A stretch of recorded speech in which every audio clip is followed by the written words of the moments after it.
అయితే ఈ ఒకసారి అంటే రాష్ట్రపతి ఎన్నిక గురించి మాట్లాడితే చంద్రబాబు కానీ, జగన్ కానీ ఇటు చంద్రబాబు ఎలాగో గురు శిష్యులు అనే మాట ఉంది. వాళ్ళు మాట్లాడుకొని ఈ క్రాస్ ఓటింగ్ జరిగే అవకాశం ఏమన్నా ఉందంటారా? కాంగ్రెస్ పార్టీని కాదని ఒక్క అడుగు ముందుకేసిన మన రేవంత్ రెడ్డి పదవి తెల్లారే పోతుంది కదా. శిష్యులని మనం అంటున్నాం కానీ ఇప్పుడు ఎవరి రాష్ట్రానికి వాళ్ళ ముఖ్యమంత్రి.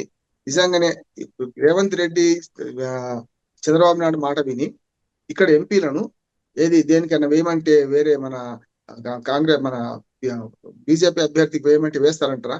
ఎంత హాస్యాస్పదమైన ప్రశ్న ఇది. వేయరు. ఒక్కటి చెప్తాను, ఈ మొత్తం ఏం జరుగుతుంది చెప్తాను. ఇవాళ ఉన్న ఎంపీలలో 8 మంది తెలంగాణకు వస్తారు, తర్వాత ఆంధ్రప్రదేశ్కి వస్తారు. 8 మంది కాంగ్రెస్, 8 మంది బీజేపీ, ఒక్కడే ఎంఐ అన్నాడు.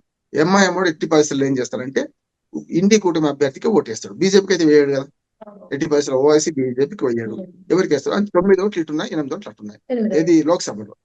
రాజ్యసభలోకి వచ్చాక ఏంటంటే 4 రాజ్యసభ సీట్లు ఏమో 7 మొత్తం తెలంగాణని మన బీఆర్ఎస్ కు ఉన్నాయి, 3 ఏమో కాంగ్రెస్ కు ఉన్నాయి. అంతే కదా, మొత్తం 7. 7 ఈ 3 ఇటు ఆ 4 అటు పడతాయి. ఇటు 8 తెలిసంగా బంద్ చేసుకుంటారు. ఒక ఓటు ఇండియా కూటమి, కూటమికి కాంగ్రెస్ కి పట్టే అవకాశం ఉంటుంది. సుదర్శన్ రెడ్డి గారికి పడతాయి. అయిపోయింది. ఇక ఆంధ్రప్రదేశ్ వచ్చాక అలా ఇప్పుడు ఇక్కడ ఇంకోటి ఉన్నది. బీఆర్ఎస్ కున్న 4 ఉన్నాయి కదా, ఏవైతే మన రాజ్యసభ సభ్యులు, వీళ్ళు ఎవరికి ఓటేయరని నేను అనుకుంటాను. ఎందుకు ఏంటంటే కాంగ్రెస్ కి వేస్తే బీఆర్ఎస్ కాంగ్రెస్ ఒకటే బీజేపీ బదిలీ చేస్తుంది. బీజేపీకి వేసిన అనుకోండి, వేస్తే కాంగ్రెస్ మనం బీఆర్ఎస్ బీజేపీ ఒకటే కాంగ్రెస్ బదనాలు చేస్తుంది. కనుక ఈ ఏ కుటుంబంలో లేని మన బీఆర్ఎస్ సభ్యులు ఎవరికి ఓటు వేయకుండా ఉంటారు, తటస్థంగా ఉంటారు. నెంబర్ 1. అంటే ఎవరికేసినా వీళ్ళు ఇరుక్కుంటున్నారు అనేది క్లియర్ గా అర్థమవుతుంది ప్రజలకి. క్లియర్ గా ఇప్పుడు బీఆర్ఎస్ ఎవరికి వేసినా రేపు ఆ 2 పార్టీలు ఒకటని బదనాలు చేస్తారు కదా. ప్రజలకి అడ్డంగా దొరికిపోతారని ఒక భయం కూడా ఉంటది లోపల. ఉంటది కదా అర్థంగా ప్రజల. తర్వాత ఇప్పుడు పార్టీలు కలెక్ట్ చేసుకుంటాయి. ఇప్పుడు ఇప్పటికే బీఆర్ఎస్ బీజేపీ ఒకటేనేమో కాంగ్రెస్ అంటది, కాంగ్రెస్ బీఆర్ఎస్ ఒకటేనేమో బీజేపీ అంటుంది. కనుక ఇద్దరి మధ్యన స్వతంత్రంగా ఉండాలంటే ఎవరికి ఓటే. ఇప్పుడు 2 కుటుంబంలో లేదు. ఇప్పుడు అదే చంద్రబాబు నాయుడు గారు ఉన్నాడు, ఆయన ఒక కుటుంబ సభ్యుడు కనుక ఆయనకు సమస్య రాదు.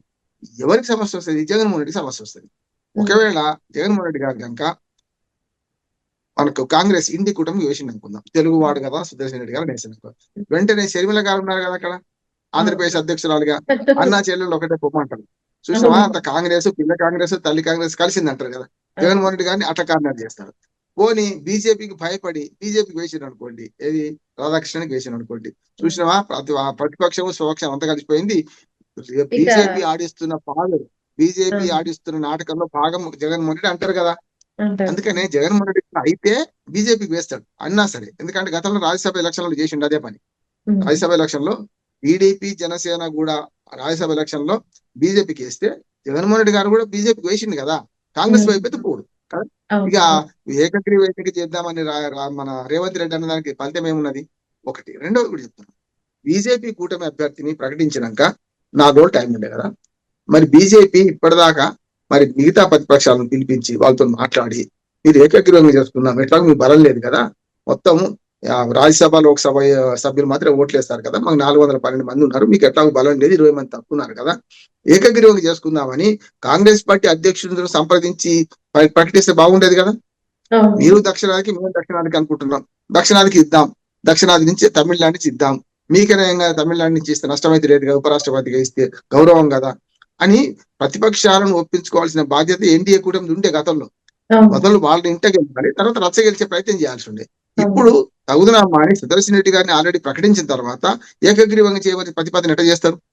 కనుక ఆత్మ ప్రబోధ సిద్ధాంతాన్ని రేవంత్ రెడ్డి ప్రతిపాదిస్తే ఒక్క ఓటు కూడా క్రాస్ ఓటింగ్ జరగదు. 2 రాష్ట్రాల్లో జరగదు. అయితే ఓటింగ్ పోకుండా ఉంటారు, కానీ ఇటుపక్క వాళ్ళు అటుపక్కన, అటుపక్క వాళ్ళు ఇటుపక్కన వేసేది సమస్య లేదు. ఏ గూటి పక్షి ఆ గుడికి చేరుకుంటది. ఏ పార్టీ వాడు ఆ పార్టీకి ఓటేస్తారు.